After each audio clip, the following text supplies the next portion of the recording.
உடன்படிக்கை, புதிய உடன்படிக்கை, எபிரேயர் பார்க்கலான்னு சொன்னேன். அதுக்கிடையில் அதுக்கு திரும்ப அதையே அப்படியே தொடர்வதுக்கு பதிலாக வேற ஒரு காரியத்தை பார்த்துட்டு அதுக்கு போகலாம் அப்படின்னு நினச்சேன். 6 மணிக்கு அதுக்கு போகலாம். பகுதி 14 உங்கள் கையில் இருந்துச்சுன்னா அங்கேயே வசனங்கள் இருக்குது. நம்ம பக்கம் 91 நீங்கள் வச்சுருந்தா அதை பார்க்கலாம். இல்லைனாலும் அது எல்லாம் வசனங்கள் தான். நான் வசனம் சொல்ல போகிறேன். புக்கு இல்லாதவங்க பைபிள் எடுத்துக்கோங்க. பைபிளில் இருக்க வசனம் தான் படிக்க போகிறோம். பரம்பரை சாபங்களை பற்றிய உண்மை. இது காலையில் நம்ம பார்த்தோம். இயேசு அந்த குருடனை சுகப்படுத்த பொழுது சீஷர்கள் கேட்டாங்க இல்லையா, இவன் ஏன் இப்படி குருடனா பிறந்தான்? பிறவி டிஃபெக்ட் எல்லாமே, பர்த் டிஃபெக்ட்ஸ் எல்லாமே இஸ்ரவேல் மக்கள் மத்தியில் இப்படி ஒரு நம்பிக்கை இருந்தது. அப்போ அவங்க பிறக்கும் போதே அவங்க பாவம் செய்யலை இல்லையா? பாவம் செய்யறதுக்கு முன்னாலேயே, அவங்க பாவம் செய்யறது தெரியறதுக்கு முன்னாலேயே அவங்க இப்படி பிறந்தனால, அப்போ இவங்க ஏதோ பெற்றோர் தான் ஏதோ பண்ணியிருக்கணும், இல்லை இது பரம்பரையிலேருந்து வந்திருக்கு அப்படின்னு சொல்லி அவங்க ஒரு விசுவாசம் அவங்க மத்தியில் இருந்தது. இதை நம்ம அங்கே பார்த்தோம் இல்லைங்களா? இப்போ இதை குறித்து அதுக்கு விமர்சனம் நம்ம பார்க்கும்போது சில அவங்க ஏன் அப்படி நினைச்சாங்க, முதல்ல அவங்களுக்கு ஏன் அந்த சிந்தனை வந்துன்னா, பழைய ஏற்பாட்டில் சில காரியம் இருக்குது, அதற்கு ஏற்ற விதமாக சில காரியங்கள் இருக்கிறதுனால தான் அவங்க அப்படி நினச்சாங்க. யாருமே வேணும்ன்ட்டே தப்பாக நினைக்கிறது இல்லைங்க. ஏதோ தப்பாக புரிஞ்சிக்கிறாங்க. அவங்க ஏன் நினச்சாங்கன்றது நம்ம அங்கே போய் அங்கே எங்கேருந்து அவங்களுக்கு அந்த சிந்தனை வந்து அந்த வசனத்தையே எடுத்து படிச்சுட்டோன்னா, அதை சரியாக புரிஞ்சுக்கிட்டோன்னா நம்ம அதை சரி செய்திடலாம். அந்த டவுட்டையே நம்ம கிளியர் பண்ணிடலாம். ஸோ அங்கே பார்ப்போம் பாருங்கள். என்னாகமம் 23:8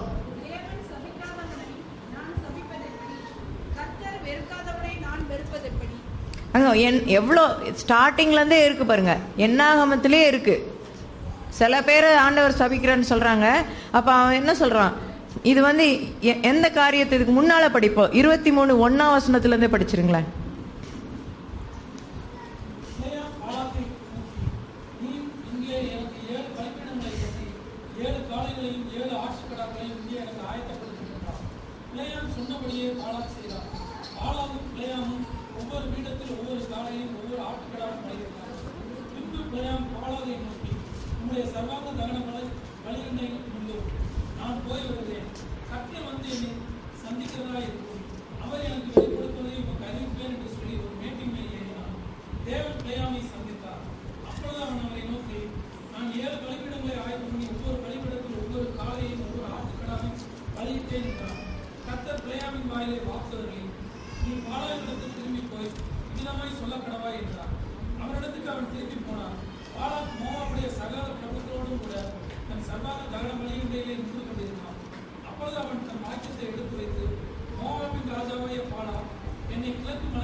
அப்போ இந்த கதை நம்மளுக்கு தெரியும் இல்லைங்களா? இஸ்ரவேல் மக்களை சபிக்கணும்னு சொல்லிட்டு மோவாப் தேசம் ஆக்சுவலாக இஸ்ரவேல் மக்களை அவங்க பயப்படுறாங்க.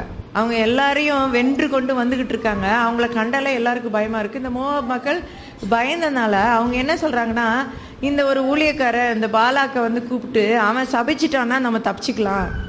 பாருங்கள், அவங்களுக்கு கூட வார்த்தையின் வல்லமையை புரிஞ்சிருக்கிறாங்க. அந்த காலத்தில் கூட தேசத்தார் கூட புரிஞ்சிருந்தாங்கங்க. நம்ம இப்போ இந்த நிலமையில ஒரு கிறிஸ்தவங்க புரிஞ்சு கொள்ளாத அளவுக்கு அவங்க ஸ்மார்ட்டாக இருந்தாங்க பாருங்கள். அவங்க யாராவது ஒருத்தர் ஆண்டவருடைய ஊழியக்காரங்களோ இல்லை யாராவது ஒருத்தர் அவங்கள சபிச்சா அது பழிக்குன்னு அவங்க நம்பினாங்க பாருங்கள். அதனால தான் இவ்வளோ அவனை கூப்பிட்டு பாலாக்க கூப்பிட்டு சொல்கிறாங்க. அப்போ அவன் நான் பண்ண மாட்டேன்னு சொல்கிறான். அப்புறம் நம்மளுக்கு இந்த கதை தெரியும். அவன் அதுக்கு மேலே இவங்க பணம்லாம் கொடுத்து ரொம்ப ஃபோர்ஸ் பண்ணோன்னா அவன் ரெடியாவான், போவான், சொல்கிறதுக்கு போவான். அப்புறம் தான் அவன் கழுதையவே அவனுக்கு எதிர்த்து நிற்க ஆண்டவர் செய்வார் இல்லையா? அந்த கதை நம்மளுக்கு தெரியும். அப்போ இதில் ஆண்டவர் சபிக்காமல் யாரையும் சபிக்க முடியாது அப்படின்னு அவனே சொல்கிறான். சரி, அதே கிட்டத்தட்ட அதே கதை தான். யாத்திராகமம் 20ஆம் அதிகாரம்.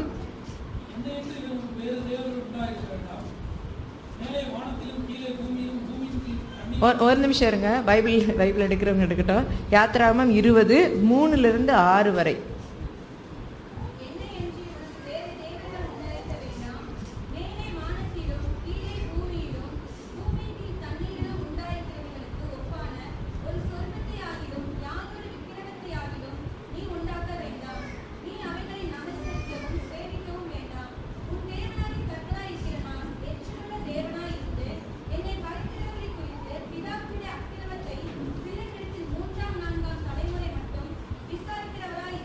விசாரிக்கிறவ இதுதாங்க எல்லாருக்கும் தெரியும். இதுதான் சாபம். ஆண்டவர் சபிக்கிறாரு.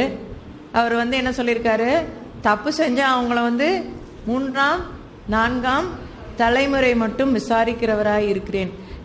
நான் கேட்டிருக்கேங்க, நீங்க எத்தனை பேர் கேட்டிருப்பீங்களோ எனக்கு தெரியாது. ஆவியின் வரம் உள்ளவங்களே இந்த வார்த்தையை சொல்லி இதனால உங்களுக்கு பிரச்சனைன்னு சொல்லியிருக்காங்களா இல்லையா? நீங்க கேள்விப்பட்டிருக்கீங்களா? ஒருவேளை உங்களுக்கு அனுபவம் இருந்தா அதுக்குள்ளேயே ஆண்டவர் சொன்னாருன்னு சொல்லிட்டு நான் கேட்டிருக்கேங்க. நான் ஜெபத்துக்கு 2-3 பேரை கூட்டு போகும்போது இப்படி சொல்லியிருக்காங்க. இந்த வசனத்தை கோட் பண்ணியிருக்காங்க. ஆண்டவர் வெளிப்படுத்துறாரு, இவங்களுக்கு ஜெபம் பண்ணும்போது ஆண்டவர் வெளிப்படுத்துறாரு, இவங்களுடைய பரம்பரை சாபம் இது அப்படின்னு. நானும் ஒரு காலத்தில் விசுவாசிச்சிருக்கேன் இதை. அப்போ பரம்பரை சாபத்தை நம்ம எப்படி முறிக்கிறது? அப்போ என் மூதாதையார் ஏதோ செய்திருப்பாங்களோ அப்படின்னு சொல்லி நான் கூட வேதனைப்பட்டிருக்கேன். மனசில் யோசித்து இதை நான் எப்படி செய்கிறதுன்னு யோசிச்சிருக்கேன். நான் எனக்கு மனஸ்தாபம் வந்தப்போ நான் ஆண்டவர்கிட்ட கேட்டிருக்கேன், இது எப்படி நியாயம்? நான் உங்ககிட்ட நான் உம்முடைய பிள்ளையா இருக்கேனே, நான் தப்பு செய்யலையே, இது எதனால எனக்கு பாதிக்குதுன்னு சொல்கிறாங்களே, இது எப்படி நியாயம் அப்படின்னு சொல்லி நான் ஆண்டவர்கிட்ட, நான் ஒரு சிறு பிள்ளையா நான் போய் ஆண்டவர்கிட்ட கேட்டிருக்கேன். எனக்கு ஆண்டவர் பதில் கொடுத்துருக்கிறார். நான் உன்னை ஆசீர்வதித்தே இருக்கிறேன் அப்படின்னு சொல்லியிருக்கிறார். நான் ஆண்டவர்கிட்ட நான் நேராக எனக்கு இருக்கிற உறவில் இதை நான் புரிந்து கொண்டேன். நான் அவங்க சொன்ன வார்த்தைகளை நான் ஏற்றுக்கல. அதை ஏற்றுக்கொண்டு நான் ஒரு காலத்தில் ஏற்றுக்கொண்டேன். பின்னால் நான் அதை இப்போ நம்பலை, நான் ஏற்றுக்கொள்ளலை. அதை முறியடிக்க முடியும். எல்லா விதத்துலேயும் நான் ஆசீர்வதிக்கப்பட்டவள் என்று நான் அதை விசுவாசிக்கிறேன். நானே அனுபவிச்சிருக்கேன். அது மாதிரி அநேகர் நான் ஜெபத்துக்கு கூட்டிகிட்டு போனவங்கள அப்படி ஜெபம் பண்ணி சொல்லியிருக்காங்க. இந்த ஊழியக்காரங்க தவறாக சொல்கிறாங்கன்னு சொல்லுவதோ அதை குறித்து உங்ககிட்ட எக்ஸ்பிளைன் பண்ணுறதோ என்னுடைய வேலை இல்லை. அப்படி நான் சொன்னேன்னா ஆண்டவர் சொல்லியிருக்காரு, நீ ஜட்ஜ் பண்ணாதன்னு சொல்லியிருக்காரு இல்லையா? மத்தேயு 7. அது நம்ம வேலை இல்லை. அவங்களுக்கு ஆண்டவர் என்ன சொன்னாரோ அதை அவங்க எப்படி புரிஞ்சுக்கிட்டாங்களோ எனக்கு தெரியலங்க. எனக்கு தெரிஞ்சது வார்த்தை. இப்போ இந்த வசனத்தை இங்கேயே நிறுத்திட்டோம்னா அது உண்மை. ஆனால் அடுத்த வசனம் என்னது சொல்லுங்க, நான் படிக்கிறேன் பாருங்க. 8ஆம் வசனத்தில் என்ன சொல்லுது? என்னிடத்தில் அன்பு கூர்ந்து என் கற்பனையை கை கொள்ளுகிறவனுக்கோ 1000 தலைமுறை மட்டும் இரக்கம் செய்கிறவராய் இருக்கிறேன் என்றார். 1000 பெருசா 3-4 பெருசாங்க? அப்போ இதை படிக்கவே மாட்டாங்களா இவங்கெல்லாம்? யாராவது உங்ககிட்ட சொன்னாங்கன்னா நீங்க அடுத்த வசனத்தை காட்டுங்க. அப்ப நீங்க நீங்க அன்பு கூறாம இருந்தீங்கன்னா சரி. இது அந்த நம்ம கடைசியா பாட்ட மீட்கப்பட்டாத மனிதனுக்கு வேணா அது அப்ளை ஆகும். ஒருவேளை அது கூட இருந்தா நான் அதை முறியடிக்கணும். அவங்களுக்கு சாபம் இருக்கிறதுனால, அவங்க பரம்பரை சாபம் அவங்களுக்கு இருக்கிறதுனால பிசாசு அவங்கள ஏமாத்திக்கிட்டு இருந்தானா, நான் அதை பார்த்த உடனே நான் அவங்களுக்கு இருக்கிற அந்த எந்த கட்டில நான் அவங்களுக்கு விடுதலையை நான் வாங்கி கொடுப்பேன். எனக்கு இருக்கிற அதிகாரத்தை நான் உபயோகப்படுத்தி அவங்கள அந்த கட்டில இருந்து நான் மீட்டு கொடுக்கணும். எனக்கு அந்த வைராக்கியம் இருந்தால் உங்களுக்கும் இருக்கணும். யாரையுமே சாபம்னு சொல்லி நம்ம விட முடியாது. பிசாசு ஏமாத்தி இப்படி மக்களை வஞ்சித்து கொண்டு இருக்கிறார். அப்ப நம்ம அந்த இடத்துல விட்டுட்டு நம்ம வர முடியாது. அது நான் ஒன்றும் செய்ய முடியாது அப்படின்னு சொல்லிட்டு நம்ம வர முடியாது. நான் சொன்னா அந்த பிசாசு நான் சொல்றதை கேட்கணும். அவங்களுக்கு சாபம் இருக்குன்னு நீ உட்காந்துருக்கியா? நான் சொன்னாக்க நீ போகணும். ஏசு நாமத்தில் நான் போன்னு சொன்னா நீ போன்னு சொல்லி நம்ம நின்று அவங்களுக்கு சண்டை போட்டு அவங்கள நம்ம மீட்டு கொடுக்கணும் அந்த காரியத்துல இருந்து. அதனால இந்த வசனத்தை நம்ம இந்த ஒரு இடமா இருக்கு, இன்னும் அநேகம் இருக்கு. படிப்போம் பாருங்க. யாத்திராகமம் 34 அதிகாரம் 6-10.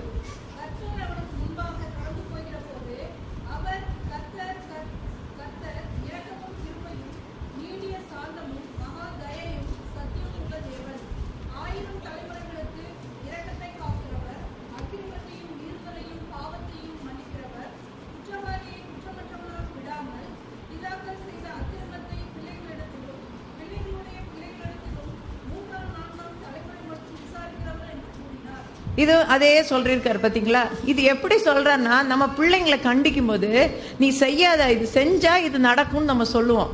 அப்படிதாங்க ஆண்டவர் அங்க சொல்றாரு. அவங்களுக்கு பழைய உடன்படிக்கையில இஸ்ரவேல் மக்களுக்கு நல்ல நடக்கையில அவங்கள வளர்க்கறதுக்கு சில காரியங்களை அவர் சொல்லும்போது கண்டிப்புக்காக பனிஷ்மெண்ட், நீ இது செய்யலைன்னா இது நடக்கும்னு சொல்றாரு. ஏன் சொல்றாருன்னா, இது நீங்க செய்யாம இருக்கிறதுக்காக சொல்றாரு. இப்போ போலீஸ்ல பிடிச்ச இப்போ லா போட்டிருக்காங்கன்னா, ரூல் போட்டிருக்காங்கன்னா, இதை கீழ்ப்படியாம நீங்க இருந்தீங்கன்னா ரோட்ல போனா இப்படி ஓட்டணும். இப்போ ரூல் ஃபாலோ பண்ணலன்னா உங்களை பிடிக்கிறாங்க. எதுக்கு பிடிக்கிறாங்க? எல்லாரும் நல்லா இருக்கணுன்றதுக்காக பிடிக்கிறாங்க. அதுக்காக அந்த பிடிச்சி அந்த பனிஷ்மெண்ட் கொடுக்கறதுனால அவங்களுக்கு ஒன்றும் வரல. பனிஷ்மெண்ட் எதுக்கு இருக்குன்னா, நல்ல நடக்கையை வளர்க்கறதுக்காக. அப்படி சொல்றதான் இவர் இங்க வந்து ஆண்டவரே ஏன் சொல்லியிருக்காருன்னா, நீங்க 3ஆம் தலைமுறைக்கு அப்படி சொன்னாக்கா அப்ப இவங்க கேர்ஃபுல்லா இருப்பாங்கன்னு. நீங்க செய்யாதீங்க, உங்களோட போகாது, உங்க குழந்தைக்கும் உங்க வேற பிள்ளைகளுக்கும் அவங்க பிள்ளைகளுக்கும் கூட இதனால கஷ்டம் வரும். பிசாசானவன் அதை யூஸ் பண்ணுவான், ஏன்னா பாவத்தின் மூலமா அவன் உள்ள வருவான் அப்படின்னு உங்களுக்கு ஒரு வார்னிங் மாதிரி கொடுக்குறாருங்க. ஆண்டவர் வந்து அவங்கள அதை அனுபவிக்கணும்னு அவர் சொல்லலை. சாபத்தை எப்படி முறிக்கலான்னு பார்த்துக்கிட்டு இருக்கவர், வழி பார்க்கிறவர். ஏன்னா அவருடைய பிள்ளைங்க நம்ம அவர் மனதிற்கு அந்த அந்த இடத்துல சொல்லும் போது 6ஆம் வசனம் அவரை பத்தி என்ன எப்படி சொல்லிட்டு இதை சொல்லுது பாருங்க. 6ஆம் வசனம் என்ன சொல்லுது? அவர் முன்னா கடந்து போன அவர் கர்த்தர் இரக்கமும் கிருபையும் நீடிய சாந்தமும் மகா தயையும் சத்தியம் உள்ள தேவன், அதெல்லாம் சொல்லிட்டு அப்புறம் இந்த வார்த்தையை சொல்லும் போது கண்டிப்பா இருக்கே இது என்ன, அப்ப ஆண்டவர் என்ன இவ்வளவு குரூரமாறவரான்னு நம்ம நினைக்கிற மாதிரி இருக்கு. இல்லைங்க, அது சரியா புரிஞ்சுக்கணும். நம்ம அப்படிப்பட்ட தேவன் தான், அந்த குணத்தினாலதான் அவர் அதை சொல்றாரு. நீ தப்பு செஞ்சா உன் பிள்ளைங்க கஷ்டப்படும்பா. பிசாசானவன் அப்படி காத்துக்கிட்டு இருக்கான். எப்ப நீங்க தப்பு செய்வீங்க, ஆண்டவரோட பிள்ளைங்க அவனுக்கு நம்ம மேல வெறுப்பு. அவனுக்கு வந்து ஆண்டவர் ஆதாம படைத்த பொழுது அவனுக்கு நம்மளை கண்டு ஒரு வெறுப்புங்க. நான் வந்து ஒரு டிராமா பார்த்தேன், அதில் அழகாக காட்டினாங்க, எனக்கு அதை மறக்கவே முடியாது. இது எப்போதும் ஞாபகப்படுத்திக்குவேன் தானே. கிரியேஷனை பற்றி எடுத்தாங்க ஒரு ட்ராமாவில். இயேசு வந்து ஆதாம் வந்து வெள்ளை ட்ரெஸ் போட்டுட்டு இருக்கிற மாதிரியும், ஆண்டவர் அவனோட அந்த தோட்டத்தில் உளவாடிக்கிட்டு கொண்டு இருக்கிற மாதிரியும் காட்டுறாங்க. அப்புறம் அது வந்து அவன் ஃபஸ்ட்டு தண்ணி இருக்குது, அங்கே ஏதோ ஒரு இடத்துல தண்ணி இருக்குது, ஆண்டவர்கிட்ட பேசிகிட்டே போய் அவன் தண்ணி, ட்ராமா தான், ஒரு ஸ்கிட்டு தான். அப்போ இந்த தண்ணிக்குள்ளே பார்க்குறான். அப்போ தான் ஃபஸ்ட் டைம் வந்து அவன் ஆண்டவரை பார்க்குறானா. அது எப்படி காட்டுறாங்க, 2 பேரும் ட்வின்ஸ் மாதிரி காட்டுறாங்க. ஆண்டவர் கர்த்தரும் ஆதாமும் ட்வின்ஸ் போல, 2 ஒரே உருவம், எல்லாம் ஒரே மாதிரி இருக்காங்க. அவன் போய் கண்ணாடியில் பார்த்தோன்னா அவன் சொல்கிறான், நிழல், ஃபஸ்ட் டைம் அவன் கண்ணாடி இல்லைல்ல, தண்ணியில் பார்த்தோன்னே அவன் சொல்கிறான், ஆண்டவரே நான் உங்களை மாதிரியே இருக்கேன் அப்படிங்கிறான். ஃபஸ்ட் டைம் தண்ணியவே பார்க்குறான் அவன் தண்ணியில். ஏன்னா அவன் வந்து ஆண்டவரை தானே அவன் பார்க்குறான், தன்னையை பார்க்கல. பார்த்த உடனே இது என்ன 2 பேர் இருக்கும், உங்களை மாதிரியே இன்னொருத்தராக இருக்காதுன்னு, அது நீ தான் அப்படிங்கிறாரு ஆண்டவர் ஆதாமை பற்றி. இது நீ தான்ப்பா அப்படின்னாக்கா, உங்களை மாதிரியே இருக்கேனே அப்படின்னா, நான் அப்படிதான்ப்பா உன்னைய படைச்சேன் அப்படின்னா. அடுத்தாப்புல அந்த கதையில் பார்த்தீங்கன்னா, அடுத்தாப்புல லூசிஃபர் சாத்தான் காப்ரியல் கிட்ட சொல்ற மாதிரி, அது வந்து ஒரு கற்பனையில் காட்டுறாங்க. காப்ரியல் கிட்டையும் மிகாவேல் கிட்டையும் பேசுகிறான், 3 பேரும். அவங்க பேசும்போது அவன் சொல்கிறான், அவனுக்கு ஒரே பொறாம ஆதாமை பார்த்து, இப்படி படைச்சிருக்காரு, தன்னைய போலவே படைச்சு இந்த உலகத்தில் அவனை வச்சு அவனை நீ ஆளுன்னு சொல்லியிருக்காருன்னு அவனை இங்கே தள்ளிட்டாங்கல்ல, அவன் கீழ்ப்படியாமையில இங்கே வந்து கிடக்குறான். அவனுக்கு ஆதாமை கண்டு அப்படி ஒரு பொறாமை. அவன் அந்த பொறாமையில் அவன் சொல்கிறான் மிகாவேலுக்கு, காப்ரியல் நீங்களாம் ஏண்டா எல்லாம் அவர் சொல்கிறதெல்லாம் கேட்டுக்கிட்டு இருக்கீங்க, இவனை நம்ம எல்லாரும் சேர்ந்து அழிக்கலாம், இவனை அழிச்சிட்டு இந்த உலகத்தை நம்ம எடுத்துக்கலாம், நம்ம ராஜா மாதிரி இருக்கலாம் அப்படின்னு அவன் கற்பனையாக சொல்கிறாங்க. வசனத்தில் இல்லை, இருக்கிறத வச்சு கோர்வையாக சொல்கிறாங்க. ஆனால் அதை நான் நினைப்பேன், நான் அவனுக்கு நம்ம மேலே எப்படி ஒரு வெறுப்பு இருக்குன்னா, இந்த மாதிரி தாங்க ஆண்டவர் நம்மளை உயர்ந்த ஸ்தானத்தில் வச்சிருக்கார், அவருடைய பிள்ளைகளாக நம்மளை மாற்றி போட்டுட்டார். அது அவனுக்கு பிடிக்கவே இல்லை. அவன் ஏமாற்றி சுற்றி திரிகிறான், இந்த வசனத்தை கூட எடுத்து ஏமாத்துறான் மக்களை. அப்படிப்பட்ட குணாதிசயம் கொண்டவர் இல்லை நம்ம தேவன், அன்பு நிறைந்தவர், மகா தயவு. அப்ப மகா தயவுன்னும் போது அவர் எப்படிங்க 3-4 தலைமுறைக்கு சாபிப்பாரு? அவருடைய குணத்துல அது இல்லவே இல்லை. அது சாபமா மாறுறது. ஏன்னா பிசாசு ஆண்டவர் சொன்ன வார்த்தையை வச்சுக்கிட்டு அவன் வாதாடி நயவஞ்சகமா உள்ள வந்து நம்மளை தொடுறான், ஏமாந்துக்கிட்டு இருக்கோம் நம்ம. அதான் எல்லாம் பழைய உடன்படிக்கை தான் இவ்வளோ நடந்ததுன்னா, இப்பவும் பாருங்க நம்மளை அதை வச்சு ஏமாத்துறதுக்கு வழிவகுக்கிறான் அவன். தொடர்ந்து படிப்போம், 8ஆம் வசனம்.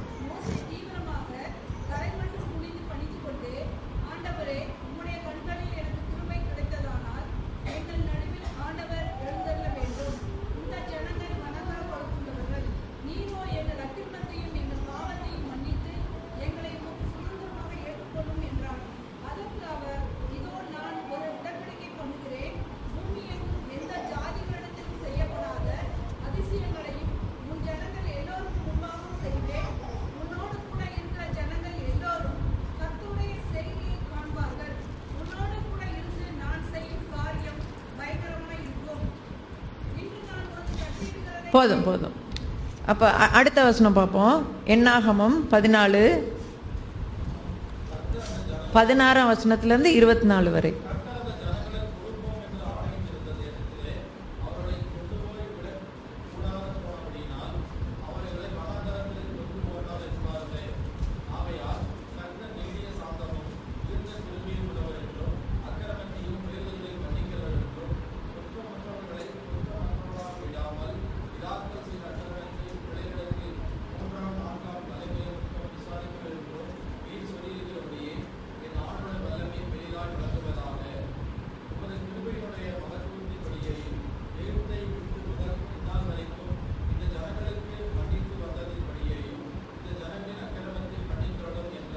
அவன் மோசே வந்து அவங்களுக்காக வாதாடும் போது நீர் இப்படி சொல்லி இருக்கிறீர், அது கரெக்ட் தான், ஆனாலும் இவங்களை மன்னியும். எகிப்திலிருந்து வந்ததுலேருந்து இவங்க தப்பு செஞ்சுட்டே தான் இருக்காங்க, ஆனாலும் நான் ஒவ்வொரு முறையும் உம்முடைய வந்து நான் கேட்கும்போது நீர் என்னுடைய விண்ணப்பத்தை கேட்டீர் இல்லையா, இப்பவும் அவங்கள மன்னியும் அப்படின்னு கேட்குறான் பாருங்க. தொடர்ந்து என்ன செய்யறார் ஆண்டவர்? அவர் என்ன சொல்றாரு? உன் வார்த்தையின்படியே மன்னித்தேன். அவர் யாருடைய வார்த்தையை பார்க்கிறாருங்க? இடைபடுற ஒரு மனிதனை. ஆண்டவர் சொன்னது இருக்குதுங்க பின்னாடி, ஆனாலும் இவன் வந்து அவருடைய அந்த குணாதிசயத்தை அவன் தூண்டி எழுப்புறான். அவன் சொல்றான், ஆனாலும் நீர்மான அதுவும் இருக்குல்ல, அதுவும் வார்த்தையில இருக்கு இல்லையா, அவன் யூஸ் பண்றான். அப்ப நம்ம தாங்க நம்ம எடைப்படுறவங்க. இப்ப நம்ம கடைசி ஸ்தானத்துல நிமிட்கப்படாத மனிதனை கூட சாபத்துல கஷ்டப்பட்டானா நம்ம என்ன பண்ணணும்? நம்ம வசனத்தை யூஸ் பண்ணணும். நம்மளுக்கு இருக்க உரிமையை ஏதாவது யூஸ் பண்ணி ஆண்டவர்கிட்ட தயவை பெற்றுக் கொடுக்கணும். அதுதான் நம்ம வேலை. மோசே எப்படி பண்ற பாருங்க. அதுவும் நீர் சொல்லியிருக்கிறீர், ஆனா இதுவும் சொல்லியிருக்கே உண்மை குறித்து நீர் மன்னிக்கிறவர்னு. அவன் அதை யூஸ் பண்றான். வசனத்தை நம்ம வந்து நன்மைக்காக உபயோகப்படுத்தணும், தீமைக்காக. அப்ப நம்மளும் சேர்ந்து சபிக்க கூடாது. யாராவது அப்படி இருந்தாலும் நீங்க மன்னிங்க, நீங்க மன்னிக்கப்படுறது அவங்களுக்கு மன்னி. நம்ம படிச்சோம்ல இன்னைக்கு யோவான் 21 21 வசனம் நம்ம படிக்கும்போது அந்த இடத்துல அவர் வந்து ஊதி நீங்க மன்னிக்க முடியும்னு சொல்லியிருக்காருங்க. அவங்க சபிக்கப்பட்டவங்களா இருந்தா கூட நீ ஆண்டவருடைய இயேசுவின் ஸ்நானத்துல நீ நின்று அவருடைய பிள்ளையாக நீ இயேசுகிட்ட வந்து அவங்கள மன்னியும் ஆண்டவரே நீ கேட்டனா உனக்காக அவர் மன்னிப்பார். எவ்வளவு பெரிய உண்மை! நம்ம அப்படிப்பட்ட ஆண்டவரின் பிள்ளைகள், அவருடைய தன்மையை நம்ம பெற்றவர்களாக இருக்க வேண்டும். அவங்க சாபத்துக்கே உரியவர்களாக இருந்தா கூட மன்னிப்பு வாங்கி கொடுக்கணும். நம்ம பரிந்து பேசணும். நமக்காக அவர் பரிந்து பேசி கொண்டிருக்கிறார். நம்ம எவ்வளவு பண்ணியிருக்கோங்க. நம்ம நம்ம நம்ம பண்ணதுக்கெல்லாம் அவர் மன்னிக்காம இருந்தா நம்ம யாராவது தகுதிப்பட முடியுமா? அப்ப பிறரை நம்ம பார்த்து நம்ம ஜட்ஜ் பண்ணவே கூடாது. மத்தேயு 7:1 7:7 அது வந்துகிட்டே இருக்க. தமிழ்ல படிச்சிருங்க.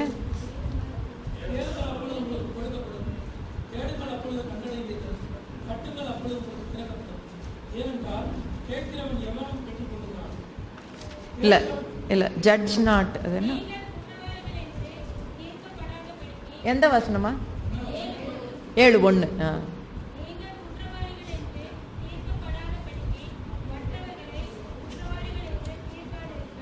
தீர்க்கிறது நம்ம வேலை இல்லைங்க, தெளிவா சொல்லியிருக்காரு ஏசாமி. அப்ப நம்ம வந்து அவனுக்கு சாபம் ஆனாலும் அவனுக்கு சுகமாகாதுன்னு சொல்றதுக்கு நம்மளுக்கு உரிமையே இல்லை. தப்பு.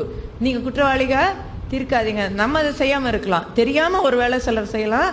இனிமேலாவது நம்மலாம் செய்யாம இருக்கலாம். நமக்கு தெரிஞ்சது வரைக்கும் நம்ம நன்மையை நமக்கு தெரிஞ்ச நல்லதையே செய்கிறவர்களாக சுற்றித்திரிவுகளாக இயேசுவை போல நம்ம இருப்போம். தொடர்ந்து படிக்கலாம் இந்த யாத்திராகமா. மோசே என்ன சொல்றான்? எங்க நிறுத்தணும்? 20ஆம் அதிகாரம் 20ஆம் வசனம்.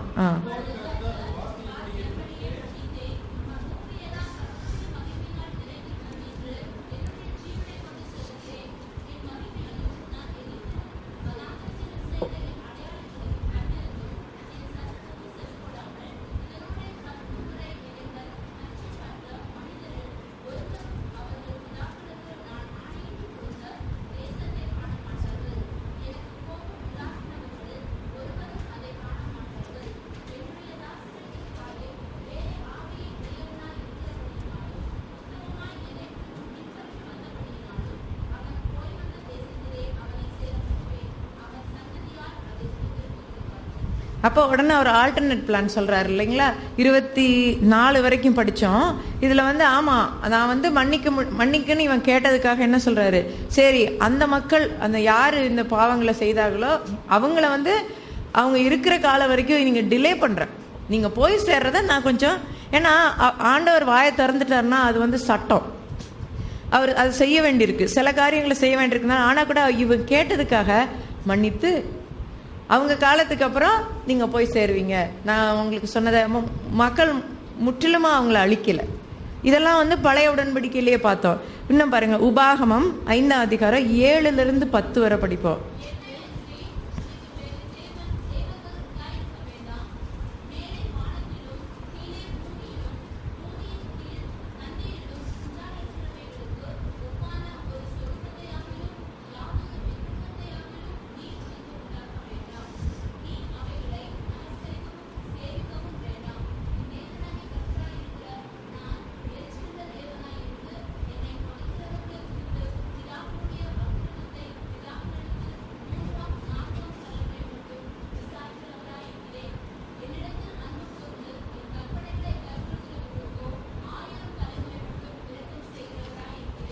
இது முதல்ல யாத்திராகமத்தில் படிச்ச அதே காரியத்தை உபாகமத்தில் சொல்லப்பட்டிருக்கு, இது திரும்ப சொல்லப்பட்டிருக்கு.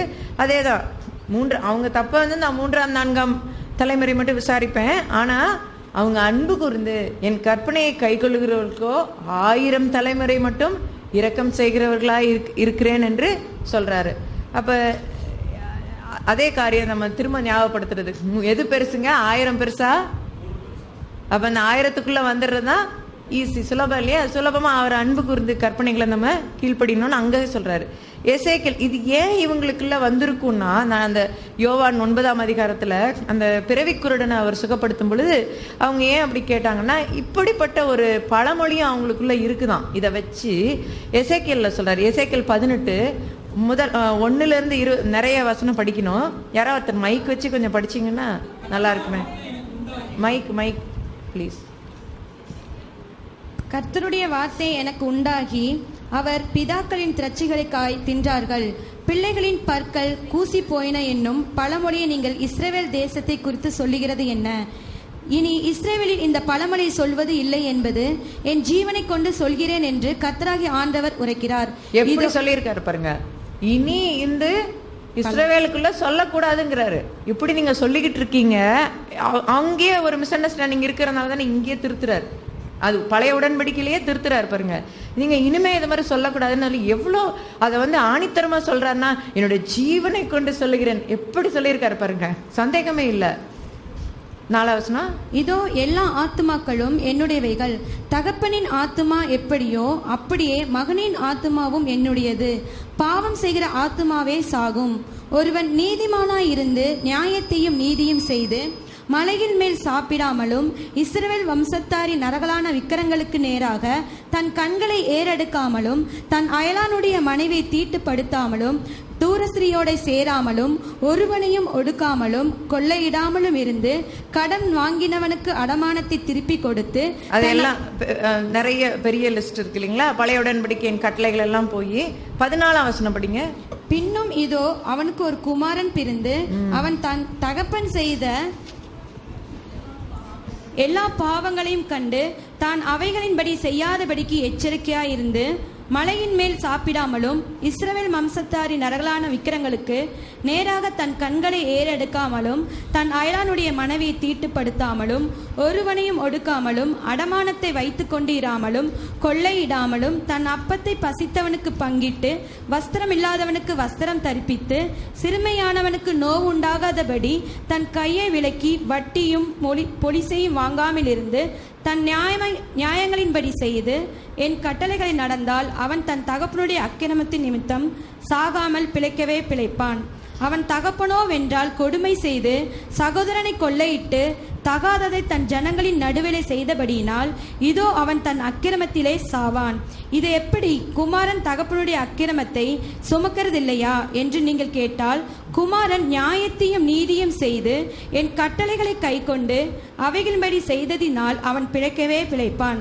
பாவம் செய்கிற ஆத்துமாவே சாகும். குமாரன் தகப்பனுடைய அக்கிரமத்தை சுமப்பதில்லை, தகப்பன் ராஜானுடைய அக்கிரமத்தை சுமப்பதில்லை. நீதிமானுடைய நீதி அவன் மேல்தான் இருக்கும், துன்மார்க்கனுடைய துன்மார்க்கமும் அவன் மேல்தான் இருக்கும். துன்மார்க்கன் தன் செய்த எல்லா பாவங்களையும் விட்டு திரும்பி என் கட்டளைகள் எல்லாம் கை கொண்டு நியாயத்தையும் நீதியும் செய்வானாகில் அவன் பிழைக்கவே பிழைப்பான், அவன் சாவதில்லை. அவன் செய்த எல்லா மீறுதல்களும் நினைக்கப்படுவதில்லை, அவன் செய்த எல்லா நீதியிலேயும் பிழைப்பான். துன்மார்க்கன் சாகிறது எனக்கு எவ்வளவேனும் பிரியமோ, அவன் தன் வழிகளை விட்டு திரும்பி பிழைப்பது அல்லவோ எனக்கு பிரியம் என்று கர்த்தராக ஆண்டவர் சொல்லுகிறார். அங்கே பழைய ஏற்பாட்டிலே ஆண்டவருடைய தன்மையை தெளிவா சொல்லியிருக்கு இல்லையா? அந்த கடைசி வசனம் சொல்றாரு பாருங்க, துன்மார்க்கன் சாகிறது எனக்கு எவ்வளவு வேணும் பிரியமோ. அப்ப நான் ஏன் அந்த முதல்ல 3ஆம் தலைமுறை நான் சொன்னதை கூட நீங்க புரிஞ்சிக்கல சரியா? நான் ஏன் சொன்னேன்னா, அப்படி சொன்னேன்னா நீங்க செய்யாம இருப்பீங்கன்றதுக்காக சொன்னேன். நான் சொன்னதை வச்சு நீங்க ஏமாந்து போறது மட்டும் இல்ல, பிசாசுக்கு நல்ல சான்ஸ் கொடுத்துருக்கீங்க. நல்லா என்ன வேணா பண்ணிக்கோன்ற மாதிரி நம்மளே கொடுக்குற மாதிரி ஆயிடுச்சு இல்லைங்களா?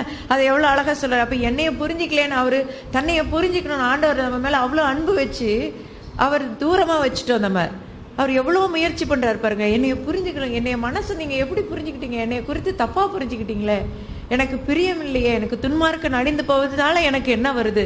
அதே போல் பார்த்தீங்கன்னா அந்த பலியோ பலி கொடுங்க எல்லாம் சொல்லும்போது ரத்தம் சிந்துதனால தான் பாவம் மன்னிப்பு இருக்கும்னு அந்த பழைய உடன்படிக்கையில இருக்கிறனால அவர் அதெல்லாம் செய்ய வேண்டி வந்தது. அதே இடத்துல இன்னொரு இடத்துல சொல்லுவாரு, இன்னொரு வசனத்துல சொல்வாரு, உலகத்துல இருக்கிற எல்லா மலைகள்ல மேல இருக்கிற எல்லா ஆடு மாடும் எனக்கு சொந்தம், நான் அதையே ஆசைப்படணும், அந்த ரத்தமும் எனக்கு வேணும், நான் அதை எதுக்கு உங்களுக்கு சொன்னேன், உங்க நல்லதுக்காக சொன்னேன். அப்ப ஆண்டவருடைய நம்ம இருதயத்தை நம்ம புரிஞ்சு கொள்ளணும். பழைய ஏற்பாட்டுல கூட அவர் அன்பு நிறைந்த தேவன், அவர் எந்த விதத்திலையும் இப்ப மாறல, அவர் நேற்றும் இன்றும் மாறாத மனதுருக்கமும் இரக்கமும் உள்ள தேவனா இருக்கிறார். அவர் சபிக்கவே மாட்டார், அது அவருடைய எண்ணமே இல்லை. அவர் சொல்லி திரும்ப சொல்றார், தன் வழிகளை விட்டு திரும்பி பிழைப்பது, அதுதான் அவருடைய நோக்கம். அல்லவோ எனக்கு பிரியம் என்று கர்த்தராகிய ஆண்டவர் சொல்கிறார் என்று சொல்லப்பட்டிருக்கு பாருங்க. இதை தான் யோவான் 9 அவங்க பிறவி குருடனை குறித்து கேட்கும்போது இது யாருடைய சாபனமோ தெளிவா ஏசாமி கூட திரும்ப சொல்லியிருக்காரு. அப்ப நம்ம கிறிஸ்தவங்களுக்கு எத்தனை வசனம் இருக்கு பாருங்க.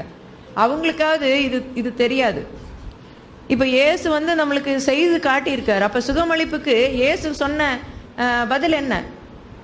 சாபம் இல்லை, அவங்க சாபமும் இல்லை, இவன் பாவமும் இல்லைன்னு சொன்னாரு. சொல்லிட்டு ஆண்டவருடைய மகிமைப்படும். அதை வைத்து கூட ஒரு தப்பான ஒரு இது இருக்கு. ஆண்டவருடைய இதே காரியத்தை எனக்கு சொந்தத்தில் ஒரு பொண்ணு இருக்கா, ஃபோன் பண்ணாங்க. எங்களுக்கு சம்மர் ஜூலையில் விபிஎஸ் நடக்குதுன்னு சொல்லிட்டு அந்த பொண்ணு 8 வயசு ஃபோன் பண்ணிட்டு, ஆண்டி இந்த மாதிரி கேள்வி, இந்த கதை அவங்க விபிஎஸ்ல சொல்லி கொடுத்துருக்காங்க. அவ கேட்குறா, இந்த பிறவி குருடனை இயேசு சுகப்படுத்தும் போது அவனுடைய இயேசுவுடைய நாம மகிமைப்படுகிறதுக்காக தான் அவன் குருடனா பிறந்தானா அப்படின்னு அந்த பொண்ணு கேட்குது. அப்படி எங்க ஸ்கூல்ல விபிஎஸ்ல இன்னைக்கு சொன்னாங்க. நீ என்ன சொன்ன, நீ என்ன நினைக்கிறன்னா, அதுதான் எனக்கு புரியல அப்படின்னுச்சு. எனக்கு அப்படி செய்வாரா இயேசு? தனக்கு பேர் வரணுன்றதுக்காக ஒருத்தனை பிறவி குருடனா பிறவ வச்சிருப்பாரா? எனக்கு புரியல, அதான் உங்களை கேட்குறேன் ஆண்டி. அம்மாட்ட கேட்டா அம்மா உங்களை கேட்க சொன்னாங்க அப்படின்னா. சரி, நீ என்ன நினைக்கிற? இயேசுக்கு அப்படி தனக்கு புகழ் வரணும்னா அவர் பண்ணாரு. அவர் எத்தனை இடத்துல சுகப்படுத்திட்ட பிறகு தனக்கு புகழ் வருதுன்னு போது அந்த இடத்த விட்டு போனாரு. குஷ்டரோகிய சுகப்படுத்திட்டு நீ போய் ஆசாரியன்ட்ட காட்டுனாரு. ஆனா நீ போய் யார்கிட்டயும் சொல்லாதன்னு எத்தனை இடத்துல சொன்னாரு. அப்ப தனக்கு மகிமை வர்றதுக்காகவா அவர் அங்க இந்த அப்ப அது எப்படிங்க அப்படி யோசிச்சிருப்பாங்கன்னு எனக்கு தோணல. இப்படி பேசுறாங்க கிறிஸ்தவங்க. நான் சொல்றது புரியுதுங்களா? இப்ப ஆண்டவரை எப்படி தப்பா புரிஞ்சிருக்காங்கன்னா, அப்ப இயேசுக்கு மகிமை, ஆண்டவருக்கு மகிமை வரணும், இயேசுக்கு ஒரு சான்ஸா ஹீலிங் பண்றதுக்கு. அதுக்காக அவன் பிறவிலேருந்து குருடனா பிறந்து இருந்தானா. அந்த வசனத்தை, அந்த வார்த்தையை நீங்க படிப்போம் பாருங்க. யோவான் 9ஆம் அதிகாரம். இருங்க, எல்லாரும் பசிக்கட்டும். எந்த வசனம் சொல்லிட்டு அது பசிங்க. 9:1 நம்ம சரி படிக்கலாம்.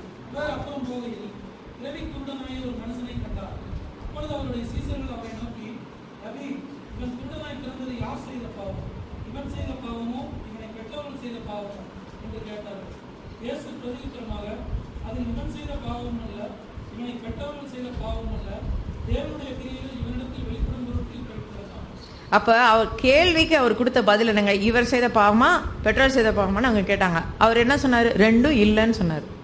அது தொடர்ந்து ஒரு விமர்சனையா சொன்னார் அவரு.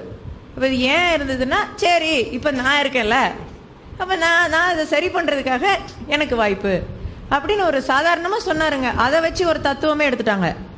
ஆண்டவர் அவருடைய நாம மகிமைப்படுறதுக்காக அவனை பிறவிலேயே அப்படி பிறக்க வச்சாருன்னு. அப்படி நீங்க கோர்வையா படிச்சீங்கன்னா அந்த மாதிரி அவர் சொல்லணும்னு சொல்லல. அது அப்படி சொல்லியிருந்தாரா முதல்லயே இதை சொல்லியிருப்பாரு. அவன் கேள்வி கேட்ட போது இது எதனால வந்துச்சுன்னா, அப்ப முதல்ல இந்த சென்டென்ஸ் ஃபர்ஸ்ட் அவர் அதை சொல்லியிருக்கணும்.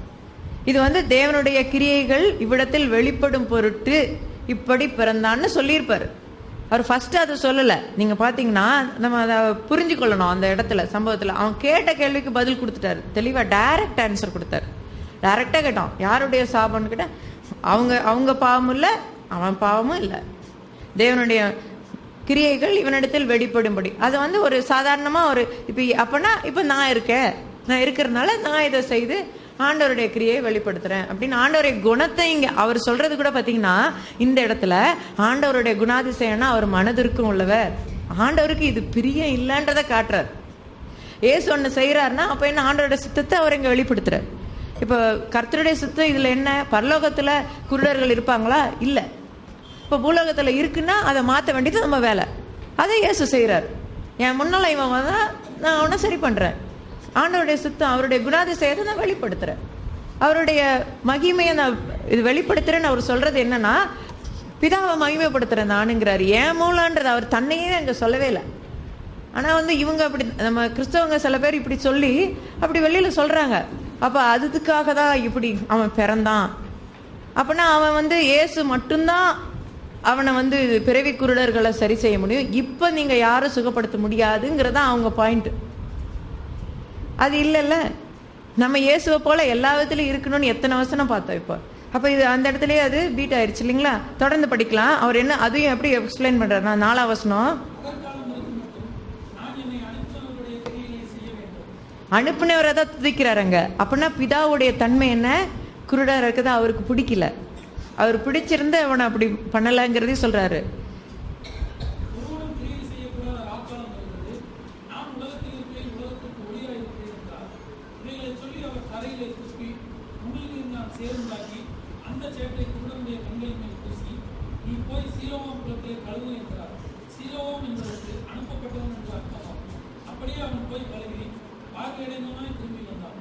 இருபத்தி 4ஆம் வசனம் படிக்கலாம். இது பெரிய கதையா போகுது. ஏன்னா அவன் சுகமான பிறகு யூதர்கள் அவன் அவங்க எந்த விதத்திலையும் அதை இல்லைன்னு சொல்லாதபடிக்கு அவன் ஒரு பெரிய அற்புதம் ஆயிடுச்சு அது.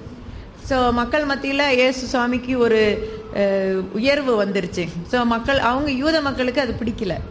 ஸோ நிறைய அவங்க தாயின் தகப்பனையும் கூட்டு நீ சொல்லுங்க, நீங்க என்ன பண்ணீங்க அப்படின்னா அவங்க எங்களுக்கு வம்பு வேண்டாம், அவங்க எக்ஸ்கம்யூனிகேட் பண்ணிடுவாங்கன்னு பயம், அவங்க சபையிலேருந்து வெளியில் அனுப்பிடுவாங்கன்னு பயம். ஏன்னா இயேசு செய்தார்னு நீங்கள் சொல்லி ஒப்புக்கொள்ளக்கூடாதுன்னு தகப்பன் தாய் ஒப்புக்கொள்ள இஷ்டப்படலை.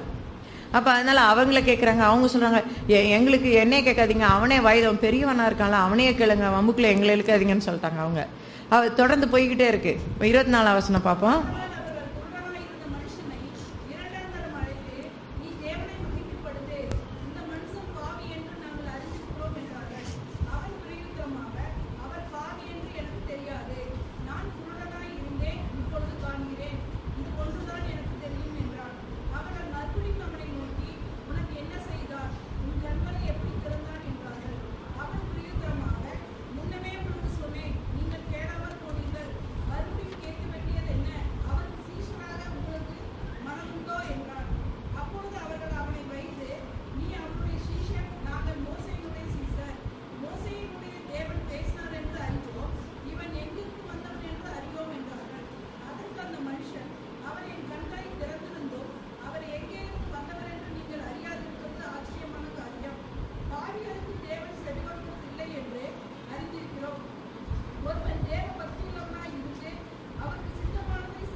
இயேசு அவர்களை நோக்கி, நீங்கள் குருடராய் இருந்தால் உங்களுக்கு பாவம் இராது. நீங்கள் காண்கிறோம் என்று சொல்லுகிறபடினால் உங்கள் பாவம் நிலை நிற்காது என்றார். போதும். அதே எப்படி ஒரு வாக்குவாதமா போய் அவங்க இயேசுக்கு மேல பொறாமையா இருந்தாங்க. அவங்க அவங்களால செய்ய முடியாததை அவர் செய்யறாரு. அவர் பின்னால அவங்க எல்லாம் போறாங்கன்னா அவங்களுக்கெல்லாம் வெறுப்பு. அதனால இந்த இடத்துல இந்த பரம்பரை சாபத்தை குறித்து தெளிவாயிருச்சுங்க இல்லையா? இப்ப யாராவது உங்களுக்கு சொன்னாங்கன்னா பரம்பரை சாபம், அதனால இந்த வியாதி அந்த வியாதி நம்ம ஏற்றுக்கொள்ளவே கூடாது. நன்மை செய்ய அறிந்திருந்து அதை செய்யாம இருந்தா அது நம்மளுக்கு பாவமாகும்னு சொல்லப்பட்டிருக்குல்ல. அதனால அந்த பாயிண்ட் தெளிவாயிருச்சுங்களா? சரி, இப்போ இன்னொரு காரியம் பார்ப்போம். நம்ம காலையில பார்த்தோம், எல்லாரையும் இயேசு சுகமளித்தார் அப்படின்னு இருக்கு.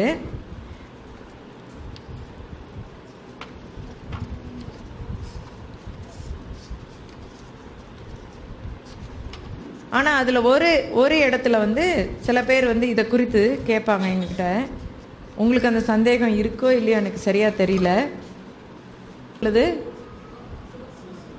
அவிசுவாச நிமித்தம் அவர் அங்கே அநேக அற்புதங்களை செய்யவில்லைன்னு தான் சொல்லிருக்கு.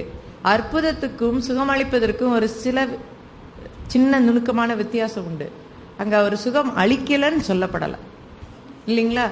அவர் வந்து சில அற்புதங்களை செய்யவில்லை அப்படின்னு சொல்லப்பட்டிருக்கு. இதே காரியத்தை இன்னொரு இடத்துல சொல்லிருக்கு. அங்க என்ன சொல்லணும்னா கொஞ்சம் விளக்கம் இருக்கு, நம்மளுக்கு பார்ப்போம். மார்க் 6ஆம் அதிகாரம் 1-6. புறப்பட்டு தாம் வளர்ந்த ஊருக்கு வந்தார். அவருடைய சீசரும் அவரோடு கூட வந்தார்கள். அதே சம்பவம் தானே. வளர்ந்த ஊர்னா அது எந்த ஊரு? நாசரேத்துக்கு. அங்க மேல வந்து அவர் வந்து இந்த